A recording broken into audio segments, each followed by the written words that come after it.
Hi everybody, it's Marc Laurenson here from Sydney Astrology School, and thank you for joining me as we looked at the sky for the month of July 2020.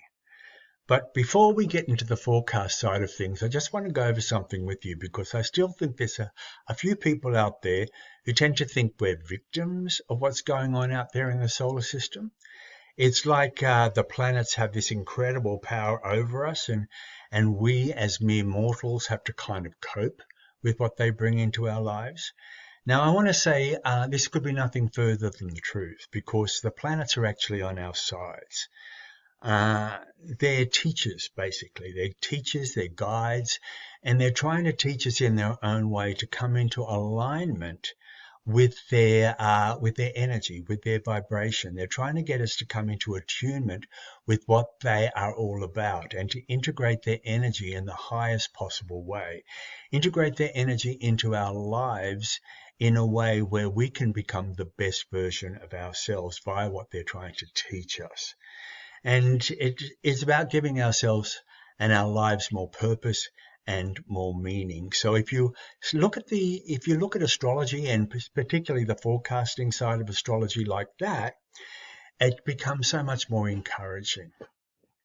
So let's look at what's going on in the sky for July, because there is interesting energy for July, very, very strong energy as well. And I'm going to talk about Mars first off as a very, very strong energy for July because it's just gone into its own sign. It's just gone into Aries, and it's going to be there for quite a long time. Now, Mars has got the rarest retrograde cycle of all the planets. And when I say the rarest, I mean it doesn't happen as often. And Mars is going to be retrograding in Aries further down the track. I'll give you some dates in a minute. But it's going to be at retrogrades, and that's why it's going to be in Aries for quite a long time. Now, as I said, it has the rarest retrograde pattern because the others are retrograde more often. And we're talking about Mercury retrograding 3 times a year for roughly 3 weeks each. Venus retrogrades once every 18 months. She's just come out of her retrograde period just recently. And all the outer planets from Jupiter all the way out to Pluto, they retrograde every year, and they retrograde for about 4 or 5 months. Now, Mars retrogrades once every 2 years. And it retrogrades for around 2.5 months. And so that's why this period of time with Mars in Aries is going to last up till 6 months. So it started already, went into Aries on June 29, and it's going to be there until January 8 of next year. So it's a 6-month period, and its retrograde is happening between September 10 and November 14. So that's just over 2 months. I'm not going to talk about the retrograde so much. I will talk about that in later videos. But I'm going to be talking about Mars going into Aries for that length of time. Now, this is super important because here we have Mars going into its own sign. Mars rules Aries. And so many people think the planets in their own signs are a good thing. You know, Mars in Aries, Moon in Cancer, Jupiter in Sagittarius. People say, oh, that's good. That's good when it goes into its own sign. Well, it's not necessarily good, and it's not necessarily bad either. What it does when a planet goes into its own sign, what it does is it emphasizes the energy. It amplifies the energy. It turns the energy up. It's like putting chocolate on top of chocolate. And so what we get here with Mars in Aries is we get the volume turned up in what Mars is all about. And so Mars is all about willpower. Mars is the warrior energy in us all. It's the testosterone in both sexes, in men as women, in women as much as men. And so we're turning the volume up on that particular energy. And Mars is all about courage, and Mars is about a sense of bravery to get your needs met. And now when it's in Aries, Aries also is motivated. It has an objective on that level as well. And so you get a feeling of the Aries energy being initiating, being activating, being energized, that feeling of getting things going, making things happen. And so you get a feeling over the next 6 months with Mars in Aries, including the time it's retrograding, where we're going to really feel heightened. We're going to have a fire in our belly, so to speak. This energy of willpower and making sure that our desires come to fruition is gonna be pretty strong. Now, the tricky part is here that you're going to have to give Mars somewhere to go, or you're going to have to make what it needs to get or achieve as something important and purposeful and meaningful. Otherwise, with Mars with nowhere to go, actually becomes difficult. It becomes aggressive, it becomes volatile, it becomes frustrated, it becomes the agitator and aggravator, and it becomes anxious. And so a lot of people need to know that the Mars energy really needs to be given a path of sorts. And so it's about you being able to say, that's what I've always wanted to do, or I've really wanted to learn this, or I've really wanted to go here. It's about making sure that you have something that fires you up from the inside, that kind of feeling of getting your needs met on that level.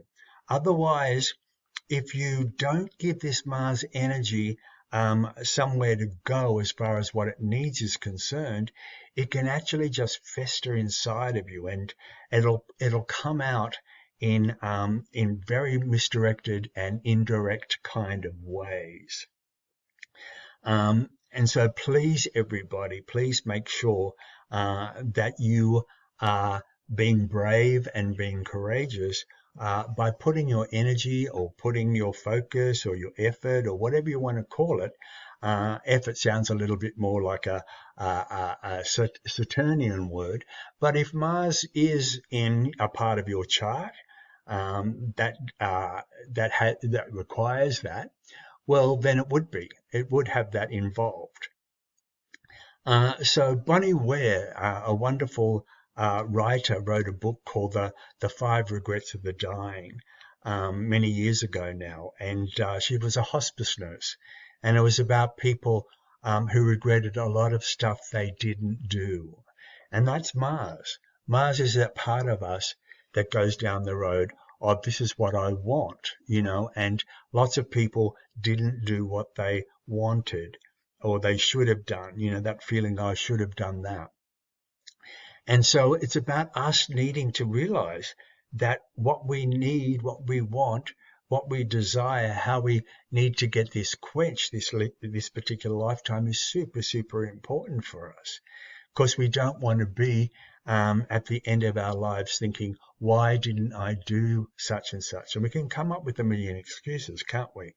We can come up with, I would have loved to have studied that, but I had a husband and kids, or I would have loved to have traveled here, but my money, and I would have loved to have been a dancer, but I just had a bad self-worth problem around that.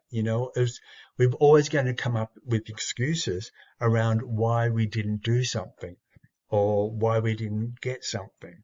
And Mars in Aries is about making sure on a certain level that the stuff that we do want to do happens.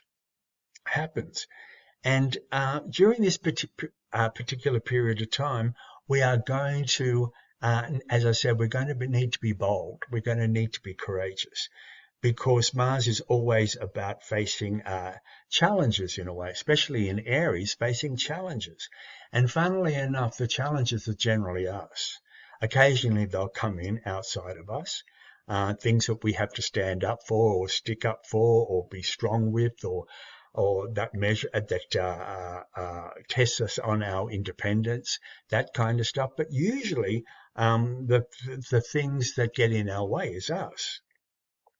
we're the ones that stop us because of all our excuses that I've just mentioned. And so we've got to be very, very aware of us being able to look at ourselves in the face and be challenged by our excuses, and actually be brave enough, or actually be more direct enough to be able to override them, so to speak. So this is going to be going on for quite a while. As I said, this is going to be going on between now and the beginning of next year. So for everybody, I feel what Mars is trying to teach us here, for everybody, is to get up off the couch, that kind of feeling, to get moving, to get active, to make sure that that your life is happening. Your life is actually happening, and it needs to be activated a lot more. And so I've just dropped my paper with all my dates on it, so I'm going to pick that up now, because I've got some more dates to talk about in a minute. So it won't be a sec.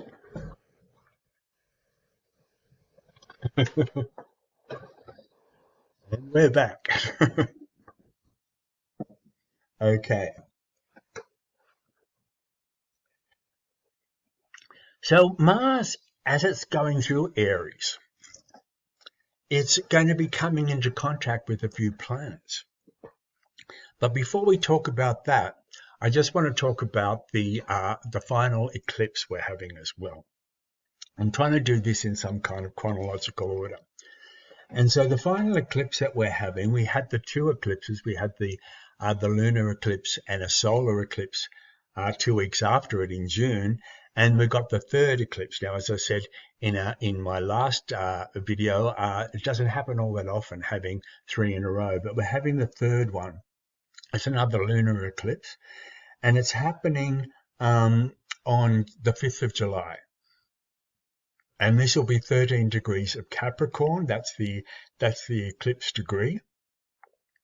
And so anybody who's got planets in their chart, particularly the sun or the moon, within a couple of degrees of 13 degrees Capricorn, that particular planet will go through a change of sorts over the next 12 months. With an eclipse, there's always an unveiling of sorts. There's always a feeling of a letting go and a rebooting or a restarting of something.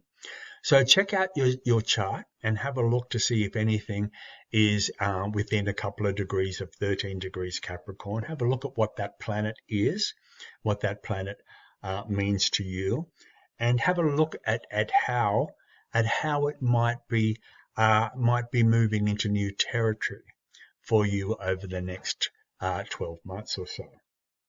Okay. So we're going to look at Mars making aspects to Mercury. Mercury is retrograding at the moment. It's retrograding in Cancer, and it finishes its retrograde in Cancer on the 12th of July. But just before it finishes its retrograde and turns direct, Mars comes into square with it. This has been between the 8th and the 10th of July. Now, I leave a 1 degree orb when I'm talking about exact squares, so between the 8th and the 10th of July. And then it comes back to square it again, Mars squaring Mercury again, right at the very end of July as well, 27th to the 29th. So what's happening here when Mars is coming into square with Mercury at on those particular dates? So Mercury is the mind, how we think, how we communicate. So what's happening here is that is there something about we've been challenged in a way to get our Mars going, to get our Mars activated by something we're thinking about? Is it like, do we need to activate an idea? Do we need to activate a plan? Is there something that we've been thinking about for quite a while that we've been putting off, and all of a sudden now we think it's time? That kind of thing. Are we getting a message from somebody? Is a message coming in, or is there a correspondence or communication from somebody that might be trying to either stop us from doing what we want to do or need to do, or is there something on the level of us needing to speak up, needing to say something, needing to have our voice heard on the level of saying, this is what I want to do, or I'm going to study this, or I'm going to learn something. And it feels like I'm going to have to step up to the plate in some kind of way with the Mars in Aries energy, standing up to something on a level of maybe achieving something, mercurial, achieving something on the level of learning or study, or as I said, being able to voice it, or maybe there's something where a person is coming into our lives and putting their ideas or putting their notions or their 10 cents worth in, and that's playing against maybe what we want to do. And maybe we have to be strong enough to be able to say no, or be strong enough to be able to stand our ground. So that's kind of interesting when that happens. Now, another thing that's going on with Mars too is that on between July 13 and July 18, right in the middle of the month, Mars comes into conjunction with Chiron. And this is kind of around the time when Mercury starts to turn direct. And so this is really interesting because Mars Chiron. So when you're thinking of Chiron, you immediately start to go down the road of healing, don't you? Start to go down the road of something needs to be healed.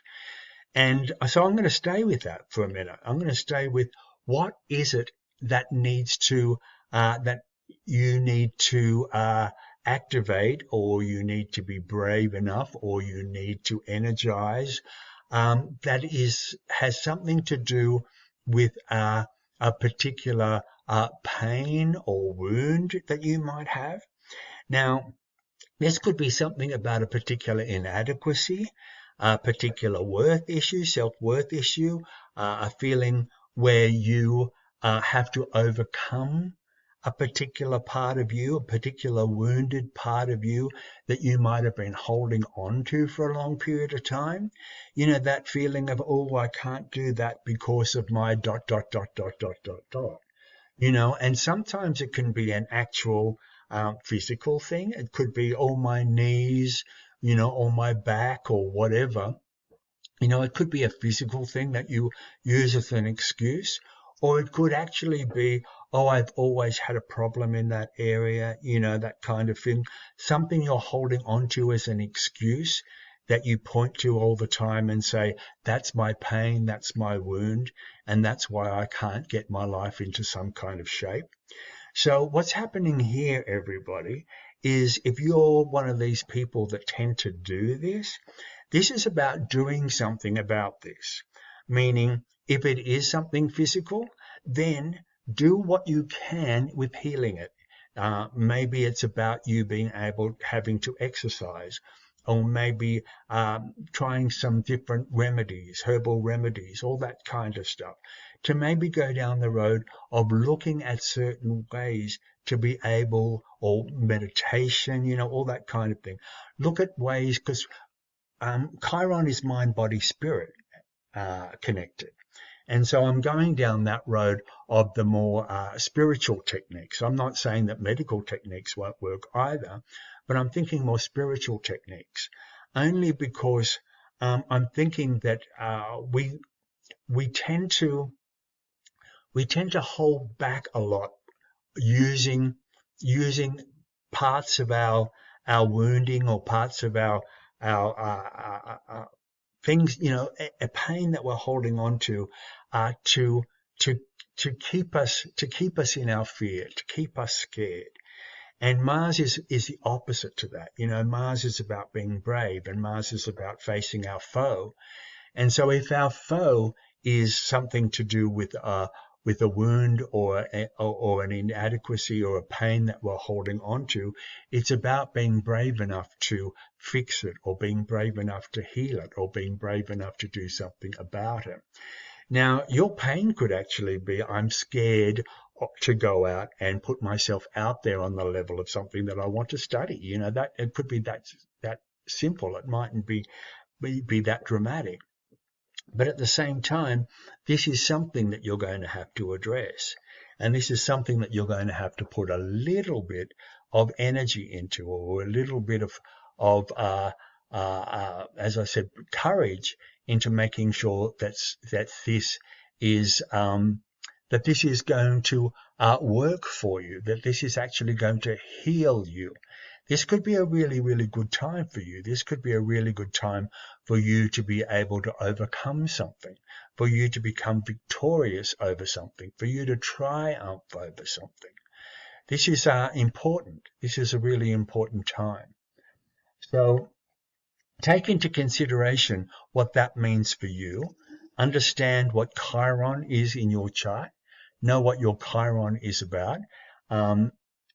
Because there's going to be something that gets triggered in that particular area for you over that period of time in the middle of July. Okay, so